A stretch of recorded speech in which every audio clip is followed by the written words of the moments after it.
Shalom, shalom bien-aimés. Nous continuons avec notre série d'émissions sur comprendre la Bible en 30 jours. Et aujourd'hui, nous allons parler des 9 principaux époques de l'Ancien Testament. Et donc, c'est la 5e épisode. Alors, pour avoir la facilité de comprendre comment comprendre la Bible en 30 jours, ça serait mieux pour vous de prendre l'épisode 1, 2, 3, 4 et de comprendre d'abord ça. Et ensuite, ça va vous faciliter la tâche de pouvoir donc comprendre l'épisode numéro 5.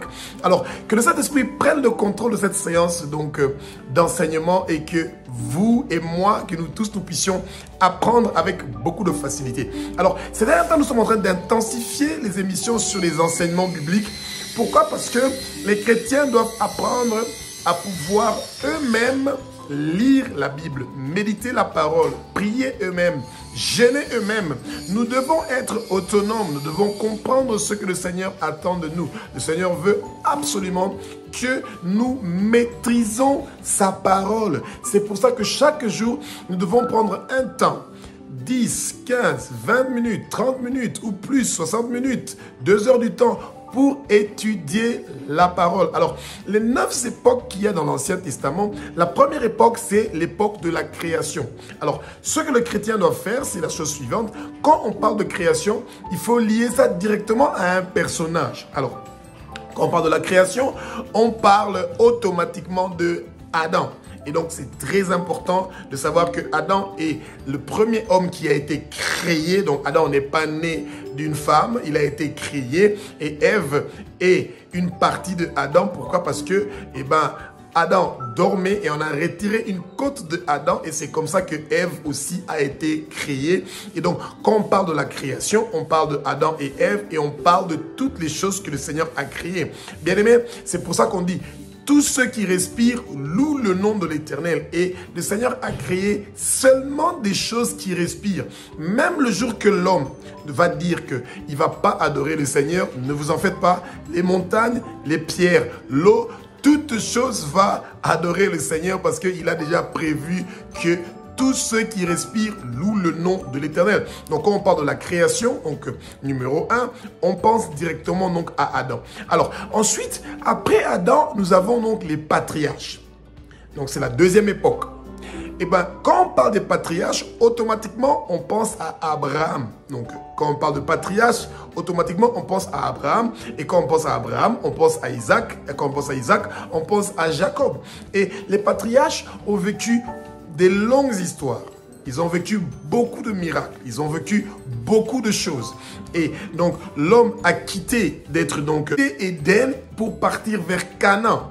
Vous voyez, donc ça veut dire, donc Adam et Ève étaient donc à Éden.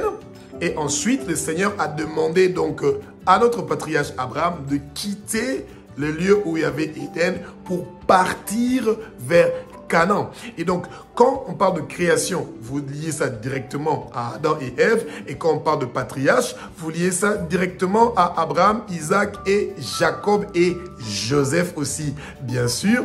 Et ensuite, quand on est en train de parler donc de Exode, ça veut dire que on lit le livre de Exode, donc l'époque de Exode, ça veut dire que Israël est libéré de l'esclavage de l'Égypte et c'est lié directement donc à Moïse. Alors, essayez toujours de répéter certaines choses pour que ça puisse rester. La répétition est la mère des sciences, comme on le dit. C'est facile. Adam, création, patriarche Abraham, Exode, Moïse. Et c'est comme ça que vous continuez donc à retenir les époques parce que ça vous facilite la tâche quand vous voulez faire donc de recherche dans la Bible. Et ensuite, vous avez la période des conquêtes. Donc, ça veut dire que Moïse, il conduit Israël de l'Égypte vers Sinaï. Et quand le moment est arrivé pour que Israël puisse arriver à Canaan, il devait reconquérir les terres que Abraham avait déjà à l'époque donc à Canaan. Et c'est Josué qui a fait la conquête. Donc, vous avez Moïse qui fait l'exode, donc qui fait quitter Israël de l'Égypte vers le mont Sinaï. Et ensuite, il y a Josué qui prend le relais pour faire sortir Israël du mont Sinaï pour arriver jusqu'à Canaan. Donc c'est comme ça que vous devez donc continuer à retenir. Et donc retenez cette fois-ci, vous avez donc Adam, la création, vous avez Abraham, le patriarche, et vous avez Exode, vous avez Moïse, et vous avez la conquête, et vous avez donc Josué. Et c'est de cette façon-là quand vous continuez à travailler structurellement à retenir ces mots, ces époques-là avec les principaux personnes et les endroits où ces choses-là sont en train de se dérouler, c'est ça qui vous facilite la tâche de pouvoir comprendre comment ça fonctionne. Ensuite, vous avez, une fois que Israël est arrivé donc à Canaan, et vous avez les juges. Alors le juge qui a marqué l'histoire de Juge, c'est Samson, que nous connaissons, comment Samson s'est battu avec les Philistins et qui avait une force magnifique qui venait du Seigneur. Et malheureusement, Samson, on avait troué ses yeux et sa mission était terminée. Et la chose que vous devez retenir dans l'histoire de Juge, c'est vrai que Samson a été donc le juge le plus célèbre qui était connu donc en Israël, mais le dernier juge d'Israël, il faut le retenir, c'est Samuel. Et l'histoire de Samuel est merveilleuse et c'est comme ça que vous devez donc retenir cette histoire-là. Et donc, quand on parle de juge, on parle de Samson et de Samuel qui ont marqué l'époque des juges. Alors, l'époque des juges est aussi marquée par un phénomène. Et ce phénomène-là est que le Seigneur se choisit une femme, Déborah, la première femme qui est propulsée vers l'avant pour donc conduire Israël vers une guerre. Et c'est là où la confusion commence déjà, parce que le Seigneur, il n'est pas un Dieu qui aime les répétitions. Il aime créer, il aime quelque chose de nouveau. Et donc Déborah va faire des choses qui sont merveilleuses. C'était une juge. Et attention aux femmes qui veulent être pasteurs. Eh bien, Déborah n'était pas pasteur. D'abord, Déborah était une femme qui est mariée. Elle était prophétesse et elle était juge. Nulle part dans la Bible, c'est écrit que Déborah était pasteur. Les femmes qui veulent être pasteurs et qui veulent diriger les hommes, à bon entendeur, salut, vous n'avez aucune idée de la guerre que vous êtes en train de commencer. Eh bien, les femmes pasteurs, vous êtes maman pasteur, ça veut dire que la femme d'un pasteur, mais que vous-même vous êtes pasteur et que vous êtes en train de diriger des communautés. Eh bien, que le Seigneur vous porte courage parce que vous êtes parti sur un chemin qui est miné et assez compliqué. Alors, maintenant vient les royaumes. Donc, Israël veut devenir comme les autres nations et ils veulent un roi. Et le premier roi d'Israël, c'était Saoul, que Dieu a choisi lui-même un roi pour Israël. Et l'époque des rois est marquée par David, le patriarche que nous connaissons. Et David est l'homme qui a été fait selon le cœur du Seigneur. Dieu a tellement aimé David, vous avez aucune idée comment le Seigneur a eu une faiblesse merveilleuse envers David. Et parce que David a tellement été fidèle au Seigneur. Quand vous lisez les psaumes, vous allez tellement être charmé par ces poésies que David est en train de faire envers le Seigneur. Et c'est David qui marque donc l'époque des rois. Et ça serait bien que vous lisez et de comprendre que quand on est à l'apogée de son règne, c'est là qu'on peut faire des erreurs monumentales et catastrophiques. Et c'est pour ça qu'il faut avoir peur de la sexualité. David a connu un règne merveilleux. Mais la sexualité lui a rendu la vie très difficile. Il avait déjà beaucoup de concubines. Il avait déjà beaucoup de femmes. Mais il a commis l'irréparable. Il a commis un meurtre en tuant son général qui était au front. Et il a couché avec la femme de son général. Ouais? Et ça, c'est dommage. Et c'est pour ça que chaque fois que le Seigneur vous élève en dignité, vous devez vous rappeler de fuir le péché. Rappelez-vous, l'homme, peu importe la façon où le Seigneur t'a élevé en dignité, tu restes faible, tu es faible. Une femme peut te faire tomber. Et donc, c'est ça que nous devons donc retenir dans l'époque des royaumes. Alors, ensuite, après l'époque des royaumes, on parle de l'époque d'exil. Alors, Israël fait ce qu'il veut, bien-aimé. Le Seigneur ne veut pas que nous continuions à faire notre volonté, qu'on continue à faire ce qu'on veut. Non, le Seigneur veut que nous faisons sa volonté. Et Israël a continué à adorer les dieux qu'ils avaient rencontrés en Égypte. Et à plusieurs reprises, le Seigneur nous a demandé de faire sortir ces dieux étrangers de leur royaume. Et vous savez que Salomon avait bien commencé, mais le temple de Salomon est devenu un lieu où on adorait d'autres dieux et pas Elohim Adonai.